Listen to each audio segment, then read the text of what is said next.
Théron, Fabien, Cyril de la Morinerie, vous êtes à l'antenne, le micro est ouvert, donc on vous a entendu. Vous avez quelqu'un qui vient vous rejoindre au micro, peut-être Didier Deschamps. Et ce n'est pas rien, c'est le sélectionneur national. On vous Qui a écoute. une magnifique Coupe du Monde comme pins, mais qui tout à l'heure l'a remis au centre du podium, donc il va falloir aller rechercher cette nouvelle Coupe du Monde, Didier. Bon, c'est un tirage, il faut que vous nous qualifiez, parce que certains peuvent dire que c'est un tirage facile, mais dans le football, rien n'est facile. Tunisie, Danemark, et puis le troisième, on ne connaît pas, Émirats Arabes Unis, Australie ou Pérou. Voilà. C'est ça, vous avez tout dit. Après, chacun aura son propre commentaire. Facile, pas facile, ça aurait pu être plus difficile. On connaît 2 des 3. Il y a encore une inconnue. On la saura qu'au mois de juin, mais c'est déjà un pas en avant, bien évidemment, quoi, en sachant le Danemark qu'on aura rencontré 2 fois avant de les rencontrer pour la Coupe du Monde, puisqu'on joue contre eux en juin et septembre en Nation League. La Tunisie, ça fait un bon moment qu'on n'avait pas joué. Bon, là, il y a beaucoup de joueurs évoluant en Europe et en France aussi. Donc, écoutez, c'est encore un pas en avant. On sait qu'on jouera 22, 26 et 30. Une donnée qui est importante quand même, et ça, on la saura probablement ce soir tardivement ou demain, c'est l'horaire des matchs qu'ils peuvent aussi avoir, parce que ça peut varier de 13h jusqu'à 22h. Donc, voilà, mais...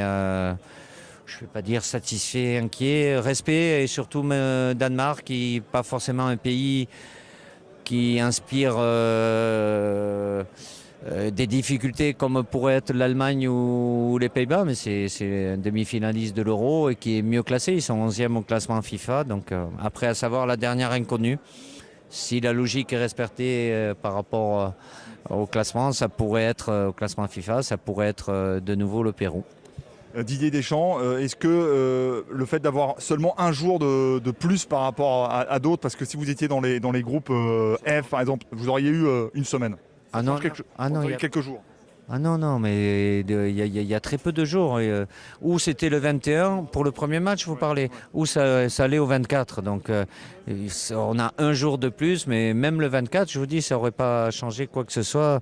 C'est quasi impossible de l'idée de placer un match, parce que les joueurs vont finir le 13. Donc on doit être, là en commençant le 22, on doit être le 17 sur site. Donc on va passer très très peu de temps en France et à Clairefontaine. Dernière question, Didier Deschamps. Est-ce que vous avez trouvé votre camp de base? Est-ce qu'on peut en parler? Vous avez fait une petite... Je ne sais pas, mais oui, les équipes de la fédération ont commencé ce travail en amont. C'était en octobre 2019, comme beaucoup de nations, qui n'étaient pas qualifiées d'ailleurs, mais pour avoir justement le choix.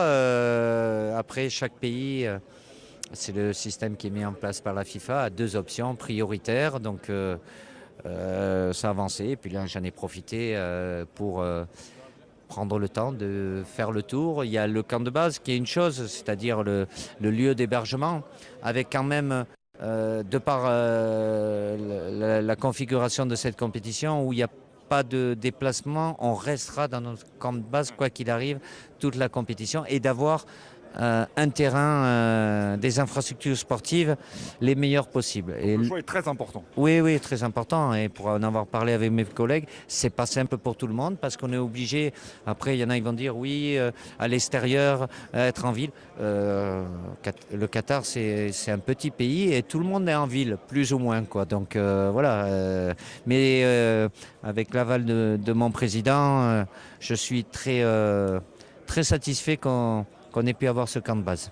Merci beaucoup Didier Deschamps, sélectionneur de l'équipe de France, et on a hâte de vous retrouver pour les prochains matchs. Noël Le Graët, le président de la Fédération française de football, est en direct avec nous sur Europe 1. Bonsoir président. Oui, bonsoir. Vous avez reçu en plus la visite il y a quelques semaines de Jacques Vendroux à Guingamp. Oui, on a passé un bon moment, on a fait une journée complète de football. La même visite des entreprises, donc mais non, il était extrêmement sympathique et performant. Bon, alors ce tirage, premier mot de réaction en tant que président. Est-ce qu'il faut être soulagé, est-ce qu'il faut être heureux, ou est-ce qu'il faut être mesuré? Toujours mesuré. Vous connaissez le football aussi bien que moi. Quand on dit on va gagner, il faut toujours être extrêmement prudent. Vous savez, le Danemark, on les a joués, c'est toujours très serré. Regardez les derniers résultats. On va les rencontrer 3 fois, heureusement ou malheureusement, au mois de juin, au mois de septembre pour la National League et puis pour la Coupe du Monde. La Tunisie est en énorme progrès.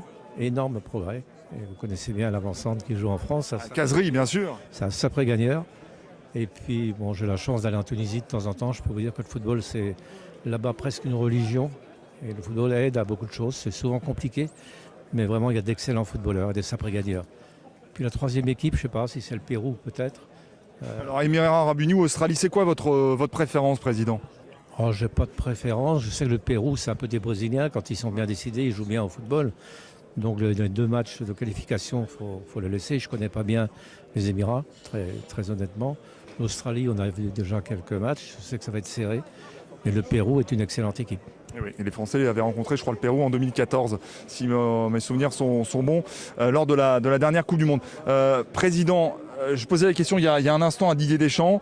Il nous a confirmé sur Europe 1 que vous aviez trouvé un camp de base. Est-ce que vous pouvez nous donner un petit peu des informations, comment vous avez décidé du choix du camp de base, en sachant quand même une donnée à rappeler pour nos auditeurs, l'échec de l'Euro est aussi dû si je puis dire, aux conditions d'hébergement avec le coronavirus. On était avec des bleus qui étaient enfermés dans un hôtel. Donc là, le choix de cet hôtel, il est très important. Bien sûr. Non, mais là, on est dans un endroit idéal. D'abord, c'est un hôtel confortable, comme tous les hôtels ici. Pas trop grand, donc il va être privatisé. Il y a de la verdure tout autour. C'est magnifique. Il y a même de l'eau. Enfin, le terrain d'entraînement est tout près. On est à 10 minutes d'un terrain d'entraînement qui est de qualité d'un club de L1. Et puis ensuite, on est très près aussi de n'importe quel stade. Il y a un équipement déjà à l'hôtel fantastique. Donc je crois que c'est un endroit parfaitement adapté. Et ce sera une belle Coupe du Monde, président. Vous qui êtes sur place, qui connaissez le pays, vous êtes venu à quelques reprises. J'en suis sûr. D'abord qu'il y a eu des progrès incontestables au niveau du social, au niveau de la volonté du Qatar de s'intégrer davantage. Et je suis sûr que la Coupe du Monde va leur faire gagner 20 ans au niveau responsabilité, au niveau humain. Et je crois que ceux qui critiquent aujourd'hui devraient venir faire un petit saut. En tout cas, je les rassure. Le pays, bien sûr, c'est pas la démocratie comme en France, mais chez nous, il y a aussi des querelles. Et donc, je crois qu'il faut faire très attention. Je crois qu'ici, ça progresse. Et un dernier mot, un message de paix qui a été diffusé, donné par Gianni Infantino, le président de la FIFA, concernant cette guerre en Ukraine. Gianni est un grand président. Je trouve qu'il a toujours les mots justes. Il est d'abord extrêmement sympathique et compétent. Et il a bien fait, effectivement, de parler de l'Ukraine et de souhaiter que la Russie arrête, effectivement, de maltraiter, parce que c'est le mot qui convient, pratiquement. Non, vivement la paix. Si le football pouvait faire mieux, on le ferait, mais là, c'est extrêmement difficile. Il faut toujours avoir une pensée pour l'Ukraine et faire ce que l'on peut, mais j'espère que ça va s'arrêter rapidement. Merci, président, d'avoir été en direct au micro d'Europe 1.